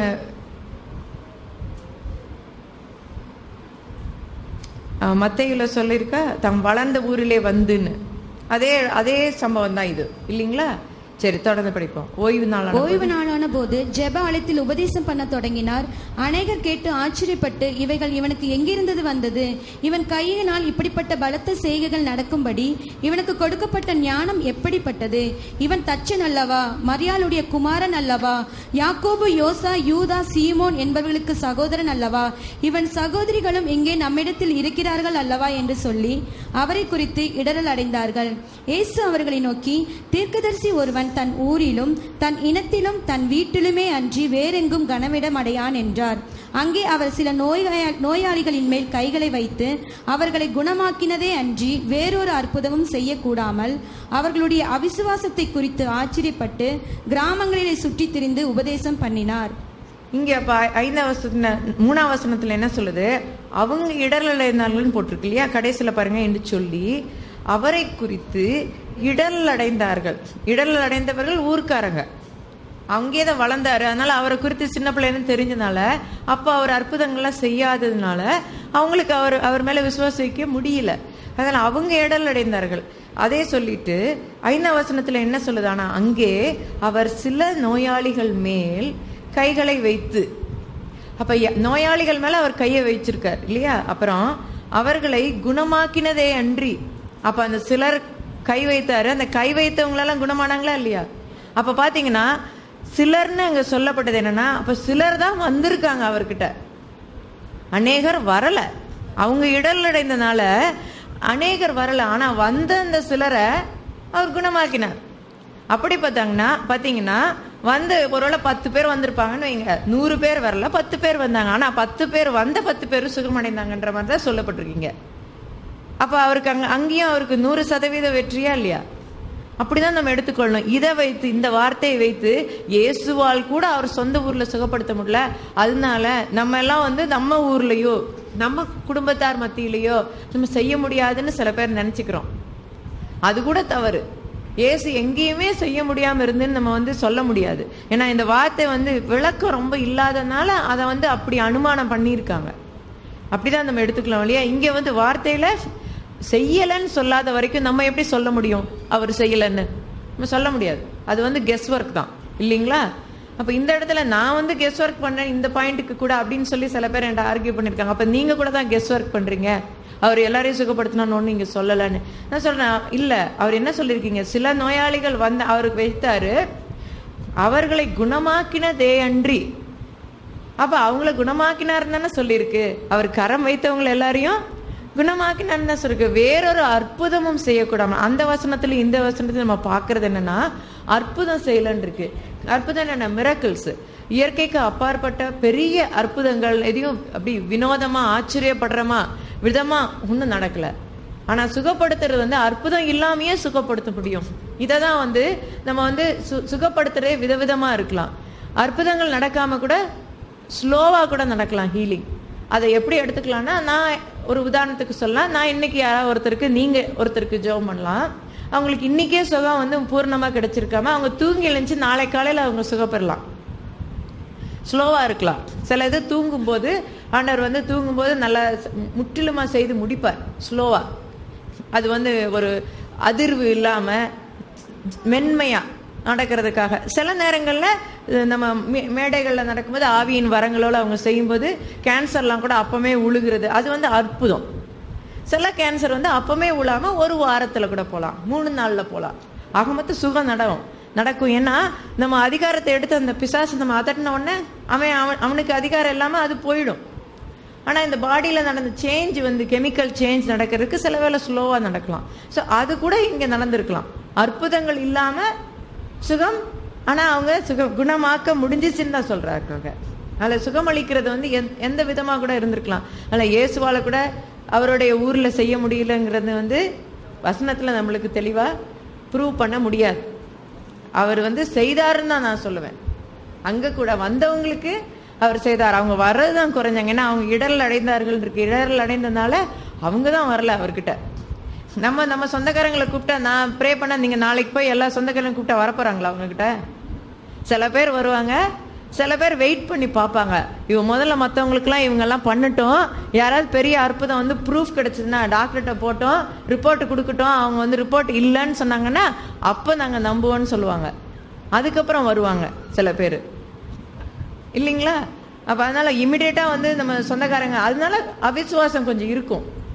அது வந்து நம்மளை வந்து நிறுத்த தேவையில்லை. அப்போ அவிசுவாசம் இருக்கிறவங்க கிட்ட நம்ம கொஞ்சம் அவாய்ட் பண்ணிட்டு, எங்கே ஈஸியாக இருக்குமோ அங்கே போய் செய்து நம்ம அவங்களுக்கு காட்டுவோம், நான் பண்ண முடியும் அப்படிங்கிறதுக்கு. நான் பண்ண முடியும்னா ஏன் நான் ஸ்பெஷலா? இப்போ நான் பண்ண முடியும்னா நீயும் செய்யலாம் அப்படின்னு அவங்களுக்கு. அப்போ நமக்கு தெரிஞ்சவங்க, நம்மளை நல்லா அறிந்தவங்க கிட்ட நம்ம இப்படி சொல்லி கொடுக்கலாம் அவங்களுக்கு. நானே அப்போ நான் என்னைய நீ கேவலமாக நினைக்கிறல்ல, அப்போ நானே செய்ய முடியும்னா நீ செய்யலாம்ல, இன்னும் நீ என்னோட உயர்ந்தவன் தானே அப்படின்னு நம்ம சிநேகிதர்கள், சிறு பிள்ளையிலேருந்து வளர்ந்தவங்க, நம்ம சொந்தக்காரங்களுக்கு நம்ம ஒன்று அவங்களையும் ஊற்றுவிக்கலாம் இதை வைத்து, அப்படி அவங்க நினைச்சாங்கன்னா. அதனால அது கூட நம்மளுக்கு தடையா இருக்க தேவையில்லை. இது இன்னொரு பாரம்பரிய சிந்தனை. இன்னொரு 20 நிமிஷம் இருக்கனால இன்னொரு பாரம்பரிய சிந்தனை. இதுகள்லாம் பாரம்பரிய சிந்தனைகள். கேள்விகள்லாம் எது எழுதி கொடுக்க சொன்னா யாரும் கொடுக்கல. முடிக்கும் போது கேள்வியே இல்லையா, இருந்தால் கொடுங்க. இந்த செஷனுக்கு அப்புறம் நம்ம டீக்கு போகும்போது நீங்கள் கொடுத்தீங்கன்னா அந்த அடுத்த செஷனில் அதுக்கேற்ற மாதிரி நான் ஷேர் பண்ணுவேன். இப்போ இன்னொரு பெரிய பாரம்பரிய சிந்தனை, நம்ம இதை கூட முடிக்கலாம். நம்ம ஆரம்பிச்ச பாருங்க, எபிரேயர். கொஞ்ச நேரம் இருக்கனால அதை சொல்றேன். பழைய ஏற்பாட்டின் சிந்தனைக்கும் புதிய ஏற்பாட்டின் சிந்தனைக்கும் நம்ம ஜெபம் பண்றதுல உள்ள வித்தியாசத்தை காட்டுறேன் உங்களுக்கு. பக்கம் மறந்து போச்சு.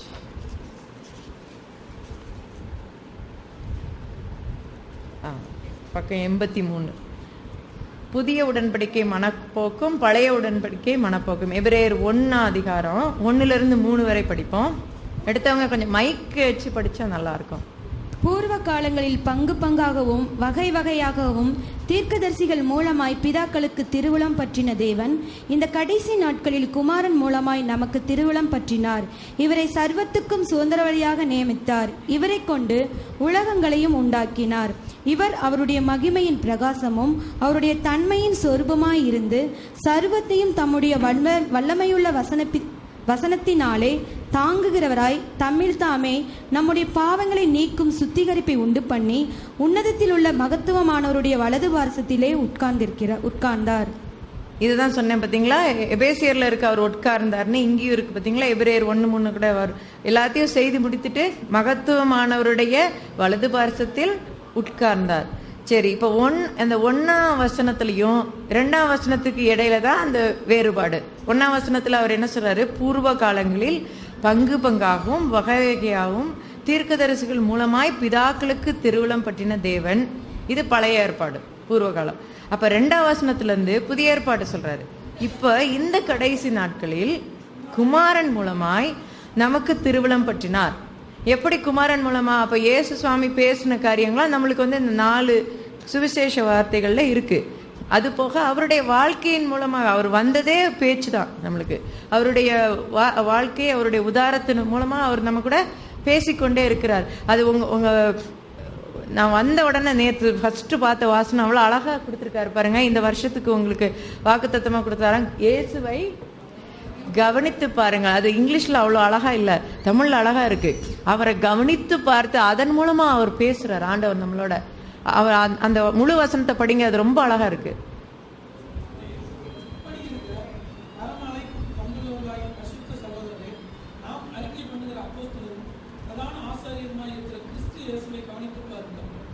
அப்போஸ்தலரும் பிரதான ஆசிரியம் இருக்கிற அவரை கவனித்து பாரு. அவர் மூலமா நம்மளுக்கு அவர் நம்ம பேசுறாரு. இன்னொரு இடத்துல சொல்லப்பட்டிருக்கு, கர்த்தரின் பிரதிபலிப்பா இருக்காராம் இயேசு. அவரே வார்த்தை. அவர் நம்ம தேவனை பார்க்க முடியாது இப்போ. அதனால அவர் நமக்கு பிதாவை, பரலோகத்திலிருந்து பிதாவை நம்மளுக்கு காண்பிக்கிறவர். அவர் பிரதிபலிப்பா ஒரு பிரகாசம், அவருடைய மகிமையின் பிரகாசமாய் இருக்கிறார் இயேசு. அது மூலமா அவர் பேசுறார். இந்த கடைசி காலத்துல நமக்கு திருவுளம் பற்றினார். அந்த 2ஆம் வசனத்துல தொடர்ந்து நான் படிக்கிறேன் பாருங்க. இவரை சர்வத்துக்கும் சுதந்திரவாளியாக நியமித்தார்.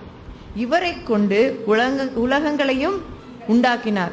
இப்ப அந்த பழைய ஏற்பாட்டுக்கும் இதுதான். இப்போ இவர் வந்துட்டாரு. இவர் வந்த பிறகு அந்த முன்னால இருக்கிறது தேவையில்லை. பாத்தீங்களா? முன்னால என்ன நிழலாட்டமா நேரா வரல அவரு. அதுக்கு முன்னால தீர்க்கதரிசிகள் மூலமாக ஆண்டவர் மக்களோட, உலகத்துல இருக்கிற மக்களோட பேசினார். அது தீர்க்கதரிசிகள் மூலம் சொன்னதை நிறைவேற்றுதான் இயேசுவானவர் வந்தார். அப்ப இயேசு வந்த பிறகு இவர் சொன்னதுதான் அதை விட முக்கியமாயிருது இல்லையா? இதுலயே நம்மளுக்கு இன்னும் ஓப்பனா தெளிவா வந்துட்ட பிறகு அந்த பழைய ஏற்பாட்டுல தீர்க்கதரிசிகள் சொன்னது மறைமுகமா இருக்கிற காரியங்களை நம்ம போய் பார்க்க வேண்டிய அவசியம் இல்லை. அதனால அதுக்கு ஒரு நோக்கம் இருக்கு. அப்ப நிறைய பேர் நம்ம இப்படி இதை சொல்லும் போது என்கிட்ட கேட்டிருக்காங்க, அப்படின்னா என்ன சொல்றீங்க நீங்க? பைபிள் அப்ப பிச்சுட்டு பழைய ஏற்பாட்டை தூக்கி போட சொல்றீங்களா அப்படின்னு கேட்டிருக்காங்க. அப்படி நம்ம சொல்லல. நீங்க கூட யோசிக்கலாம், அப்ப பழைய ஏற்பாட்டை நம்ம படிக்க கூடாதான்னு யோசிக்கலாம். அப்படி இல்லை, இது முக்கியம். இதுதான், இதுலதான் நான் இருக்கேன், நீங்களும் நானும் இதுலதான் இருக்கோம். இதை நம்ம முதல்ல புரிந்து கொள்வோம். புரிந்து கொண்டுட்டு பழைய ஏற்பாட்டை அதுக்கு பிறகு படிக்கணும். சரியான படி பார்த்தீங்கன்னா இதை புரியாம நம்ம முதல்ல இருக்கு புக்கு தொடக்கத்துல இருந்து படிக்கிறோம்னு படிச்சோம்னா குழம்பி போகிறதுக்கு நிறைய சான்ஸ் இருக்கு. பழைய ஏற்பாட்டு காரியம் நம்மளுக்குரியது இல்லை. அதன் மூலமா இயேசு வந்தாரு. இதை புரிந்து கொண்டு பழைய ஏற்பாட்டை நீங்க படிக்கும்போது அதையும் நீங்க சரியா புரிஞ்சுக்குவீங்க. அதனால அது தூக்கி போட சொல்லலை, அது இப்போ பைபிளை பிக்கவும் சொல்லலை, பிரிக்க வேண்டியதில்லை. ஆனால் இது ரொம்ப முக்கியம். இதை நான் தவிர நம்ம அதை முதல்ல புரிஞ்சுக்கிட்டு அந்த ஏற்பாட்டுக்குள்ள, அந்த பழைய உடன்படிக்கைக்குள்ள நம்ம போகிறதுக்கு முயற்சி செய்கிற மாதிரி இருக்கு. அப்போ பவுலப்போஸ்தலர் கலாத்தியருக்கு எப்படி திட்டுறாரு? அப்படி நம்ம செய்தா அந்த வார்த்தைகள் தான் நமக்கு அப்ளை. அவர் பேசுறாரு 3ஆம் அதிகாரத்தில் என்ன சொன்னாரு? புத்தி இல்லாத கலாத்தியரேன்னாரு. அப்படி செய்யறதா இருக்கும். நான் அந்த வார்த்தையை சொல்லலை, பவுலே சொல்றாரு இல்லையா அவங்க கிட்ட. நீங்க பழைய ஏற்பாட்டுக்குள்ள போய், பழைய உடன்படிக்கைக்குள்ள போய் அதை தான் நிறைவேற்றணும்னு முயற்சி பண்ணீங்கன்னா அது ரொம்ப புத்தி இல்லாததா தெரியுதே அப்படின்னு அவர் திரும்ப சொல்றாரு. அந்த படிச்சவங்கள அதுல எத்தனை முறை சொல்றாரு அவங்கள, எப்படிப்பட்ட புத்தி இல்லாத தன்மையா இருக்கு நீங்க பண்றது அப்படின்றாரு அவங்கள. அப்படி செய்கிறவர்களா நம்ம இல்லாதபடிக்கு நம்ம கவனமா இருப்போம். புதிய ஏற்பாட்டில் இருக்கோம், புதிய உடன்படிக்கையில இருக்கோம். இதோடைய மகத்துவத்தை உணர்ந்து அதன்படி நம்ம அதை புரிந்து கொள்ளுகளா இருப்போம். நம்மோடு இப்போ இறைவன் நேரடியாக உறவாடுகிறார், நம்முள் இருக்கிறார். பரிசுத்த ஆவியான திரைச்சலை கிழிக்கப்பட்ட பொழுது என்ன, இந்த அவருடைய பிரசனம், ஆண்டவருடைய பிரசனம் அந்த ஆலயத்துல இனிமே இல்லை.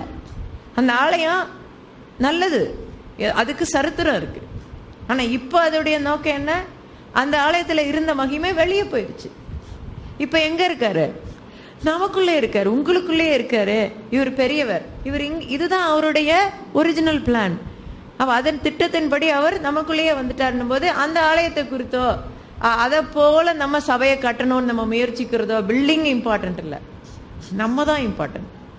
நீங்களும் நானும் தான் இம்பார்ட்டன்ட். அப்ப ஆண்டவருடைய பரிசுத்தவான்களின் சேனையாக அப்ப ஒவ்வொரு கிறிஸ்தவனும் அந்த போர்ச்சேவன், நல்ல போர்ச்சேவனாக போராடுறது முக்கியம். அந்த விதமாக தான் நம்ம சுகமளிப்பையும் நம்ம கையாட வேண்டும்.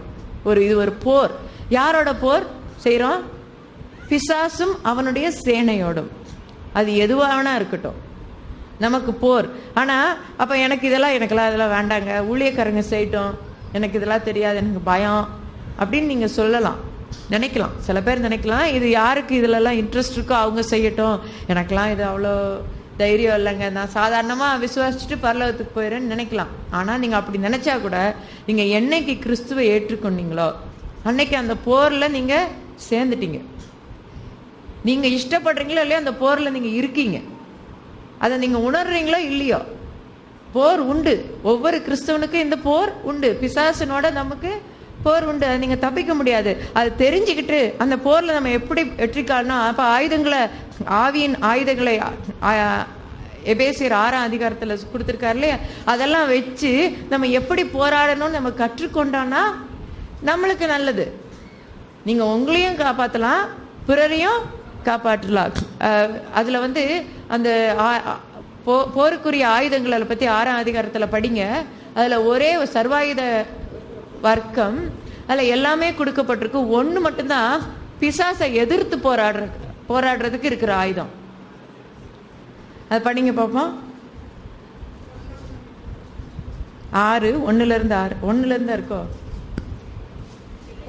பிள்ளைகளே, உங்கள் பெற்றாருக்கு கர்த்தருக்குள் கீழ்ப்படிங்கள், இது நியாயம். இல்ல, எந்த வசனம் ஆரம்பிக்கணும்?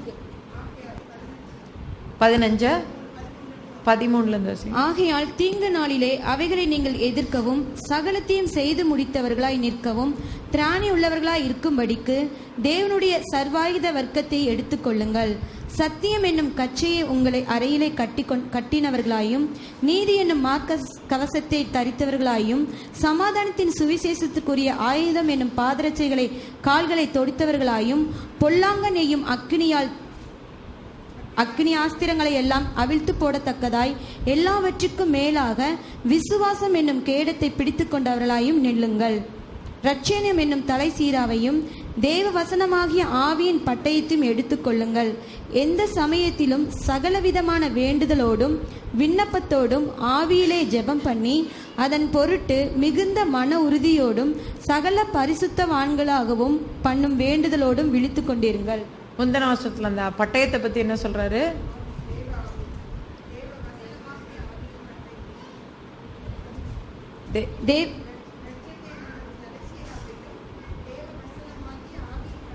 தேவ வசனமாகி ஆவியின் பட்டயம்.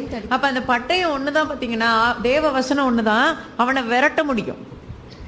நீங்க மத்த எல்லாத்தையுமே போட்டுக்கிட்டு நம்ம வந்து பாதுகாப்பா இருக்கலாம். சங்கீதம் 91 படிச்சீங்கன்னா அது எல்லாருக்கும் ரொம்ப பிடிக்கும், அதை படிப்பாங்க, ரொம்ப நல்லதுதான், கரெக்டு. ஆனா அது ஒண்ணு பாதுகாப்பு தான். ஆனா நம்ம பாதுகாப்பை விட்டு வெளியில வரணும். பாதுகாத்து கொண்டுட்டே இருந்துட்டா எதிரி போக மாட்டான். ஆனா விரட்டி அடிக்கணுங்க, சரியா? பாதுகாத்துக்கணும்னா அப்ப அது பயத்தோட பொசிஷன் தான். அது நான் வந்து ப்ரொடெக்ஷன்ல இருக்கணும்னா இதெல்லாம் போட்டுக்கிட்டு இருக்கேன்னா அப்ப நான் உன்னை என்னத்தை காட்டுறேன்? உன்னை எனக்கு பயம் இருக்கிறதுனால தான் நீ என்னைய தொட முடியாது, இயேசுவின் ரத்தமே ஜெயன்னு சொல்றது கரெக்டு. ஆனா அதெல்லாம் நீங்க சொல்லும் போதே பயத்தை வெளிப்படுத்துறீங்க. நிஜமா இல்லையா? டெலிவரன்ஸ் பண்ணும்போது பார்த்துருக்கேன். நான் சிறு பிள்ளையா இருக்கும்போது, நான் சிறு பிள்ளைன்னா ஒரு 13-14 வயசுல எங்க சித்தப்பா வீட்டில் மொட்டை மாடியில் பேய் விரட்டுறாங்க. ஒரு ஊழியக்காரர் வந்து நானும் என் தங்கச்சியும் ராத்திரி ஆல் நைட் ப்ரேயர்ல நாங்கள் பயந்துக்கிட்டு 2 பேரும் சேர்ந்து நெருங்கி உட்காந்துக்கிட்டு ஜெபம் பண்ற மாதிரி ஆக்ட் பண்ணிட்டு அப்படியே தூங்கிட்டு இருப்போம். அவன் பக்கத்துல திடீர்னு ஆடும், ஒரே பயமா இருக்கும். அந்த மாதிரி தானே இருக்கும் நம்ம நிறைய நேரத்துல, பயத்துல தான். நம்ம வந்து இதெல்லாம் இந்த வம்பெல்லாம் எனக்கு வேண்டாம், எங்களுக்கு இஷ்டமே இல்லை, வீட்டுக்குள்ள போலான்னா பயம், எல்லாரும் மேல இருக்காங்க, மொத்தம் 20-30 பேர் ஆடுவாங்க, ஒரே பயமா இருக்கும். இதுக்கு எல்லாரும் மத்தியிலும் இருக்கணும். லைட் இங்கே தான் போட்டிருக்கு, லைட் இருக்க இடத்துல இருப்போம். ஆனா பயத்துல வந்து அப்ப சொல்லுவாங்க, அப்ப எங்களுக்கு சொல்லி கொடுத்தாங்க சித்தப்பா பிள்ளைங்கெல்லாம் எங்களுக்கு சொல்லி கொடுத்தது, எல்லாம் பைபிள் எடுத்து வச்சுக்கோங்க, கையில பைபிளை பிடிச்சிக்கிட்டு நாங்க வந்து ஜெபம் பண்ணிட்டு அப்படியே தூங்கிட்டு இருப்போம். பக்கத்துல ஆடு, இன்னும் பயமா இருக்கும், அக்கா இங்க அக்கா அங்கன்னு வாவ சேர்ந்துக்குவோம். ஆனா அந்த பயத்தின் ஸ்நானம், அந்த பொசிஷன்ல தான் நம்ம இந்த எல்லாத்தையும் போட்டுக்கிட்டு ப்ரொடெக்டடா இருக்க. சங்கீதம் 91 சொல்றதுமே, இன்னைக்கு சங்கீதம் 91 படிக்கிறனால பயத்திருக்கீங்கன்னு அர்த்தம். பிசாசுக்கு நல்லா தெரியும் இவங்க பயந்துருக்காங்க, இவங்க கிட்ட நான் ஈஸியா ஏமாத்தலான்னு தெரிஞ்சிடும் அவனுக்கு. ஆனா இதுல எதை வச்சு நீங்க அவனை விரட்டணும்? ஏன்னா நம்மளுடைய நிலம் எங்க, நம்மளுடைய பொசிஷன் எங்க இருக்கோங்க, அவன் நம்மளை கண்டு பயப்படணும். நம்ம ஏங்க அவனை கண்டு பயந்துட்டு இருக்கோம்? ப்ரொடெக்ஷனுக்குரிய வார்த்தை இயேசுவின் ரத்தமே ஜெயன்னு சொல்லும் போதே நடுக்கத்தோட தான் சொல்லுவோம், பயம் இருக்கிறதுனால தான் சொல்லுவோம். அநேக நான் சொல்றது சரியா தப்பா? சரிதானே நான் சொல்றேன், நான் இமேஜின் பண்ணல. அப்ப நம்ம எப்படி நம்ம அந்த ஆயுதம், ஒரே ஒரு ஆயுதம் தான், அவனை நம்ம விரட்ட எதிர்த்து நம்ம போராடணும். இதுதான் போராடுறதுக்கு தெரிஞ்ச நம்ம பழக்கப்பட்டவங்களா இருக்கணும். தாவீதுக்கு எந்த சங்கீதம் கரெக்டா தெரியல, 155 145 147 நினைக்கிறேங்க, உன்னுடைய கரத்தை அவர் சொல்றான், தாவீது சொல்றான், என்னுடைய கரத்தை போருக்கு நீர் பழக்குவித்தீர்னு சொல்றாரு. இருக்குங்களா அந்த வசனம்? தெரியுமா யாருக்கா reference? You have train my hands to war அப்படிங்கிறார் அவன். எந்த வசனம் ரெஃபரன்ஸ் சொல்லுங்க? 119. என்னுடைய கையை போருக்கு பழக்க வைக்கிறீர்னு அவன் அவனுக்கு அப்படிதான் நாங்கள் ஆண்டவர் சொல்லி கொடுத்தாரு. அவன் சின்ன பிள்ளையில ஆடை மேய்க்கும் போது கரடிக்கும் சிங்கத்துக்கும் அவன் மேற்கொள்ள கற்றுக்கொண்டான். அப்ப அவன் கோலியாத்தை அவன் மேற்கொள்ள முடிந்தது.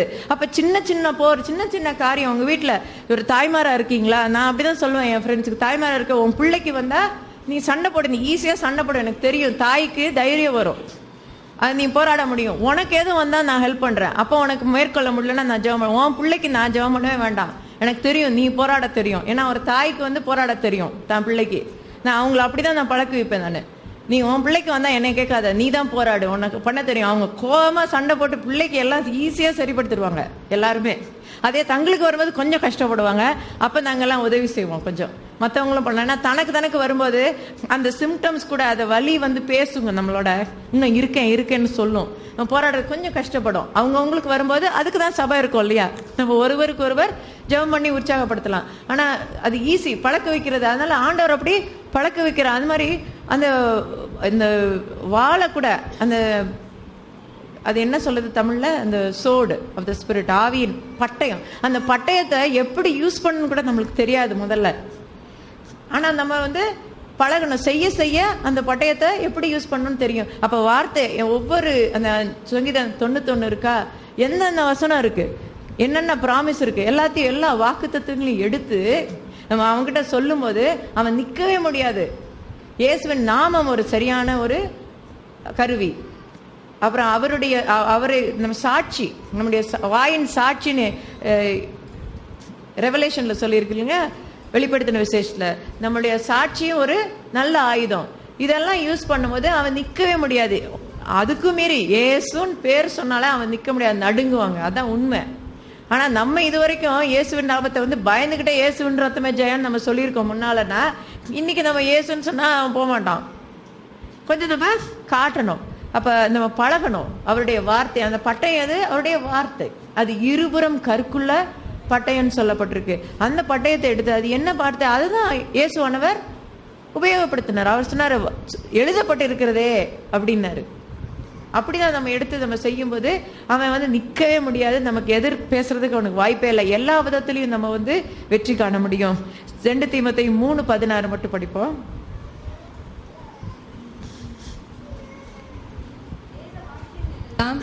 தேவ ஆவியினாலே அருளப்பட்டிருக்கிறது, தேவனுடைய மனுஷன் தேறினவனாகவும் எந்த நற்கிரி செய்ய தகுதியுள்ளவனாகவும் இருக்கும்படியாக அவைகள் உபதேசத்துக்கும் கடிந்து கொள்ளுதலுக்கும் சீர்திருத்தலுக்கும் நீதியை படிப்புதலுக்கும் பிரயோஜனமுள்ளதாய் இருக்கிறது. தேவ வசனமே நம்மளுக்கு எல்லா விதத்திலையும் நம்மளுக்கு தேவ வசனம் கொடுக்கப்பட்டிருக்குது. அதை நம்ம உபயோகப்படுத்தணும். அப்போ போரின் கருவியாக கூட நம்ம உபயோகப்படுத்தலாம். ஆனா அதனால இன்றைக்கு இந்த பழைய உடன்படிக்கைக்கும் புதிய உடன்படிக்கைக்கு வித்தியாசம் உங்களுக்கு கொஞ்சம் புரியுதுங்களா? இப்ப அதை நம்ம புதிய உடன்படிக்கையில நம்ம இருக்கிறதுனால இதை நம்ம சரியா புரிந்து கொண்டு இதன் மூலமா பழைய ஏற்பாடை பார்க்கும்போது தீர்க்க தரிசனம். இப்ப நம்ம உதாரணத்துக்கு இன்னைக்கு காலைல பார்த்தோம், மத்தேயு 8:16-17 அந்த ஏசாயா 53 குறிச்சு இங்க சொல்லப்பட்டிருக்கு. இது எதுக்குன்றது இங்க மத்தேயு படிச்சுட்டு இப்ப நம்ம ஏசாயா 53 படிக்கும்போது அது தெளிவா இருக்க போகுது, சந்தேகமே இல்லை. இது சுகத்துக்காக சொல்லியிருக்காரு. இயேசு குறித்து அது எல்லாமே அவங்கள போடுற சிலுவையின் நாளை குறித்து அதை ஒரு நாள் அவர் அனுபவிக்கிறத பற்றி அத்தனை வசனம் அங்கே கொடுத்துருக்கு. நம்ம சந்தேகமே பட மாட்டோம். முதல்ல ஏசாயா படிச்சுட்டு இதுக்கு பின்னால படிக்கும்போது சில நேரம் சந்தேகம் வரும், இது எதை குறிக்குதோ அப்படின்னு தோணும். ஆனா இதை நம்ம தரவா இருந்துட்டு படிச்சோம்னா சந்தேகமே வராது. அப்ப நம்ம அந்த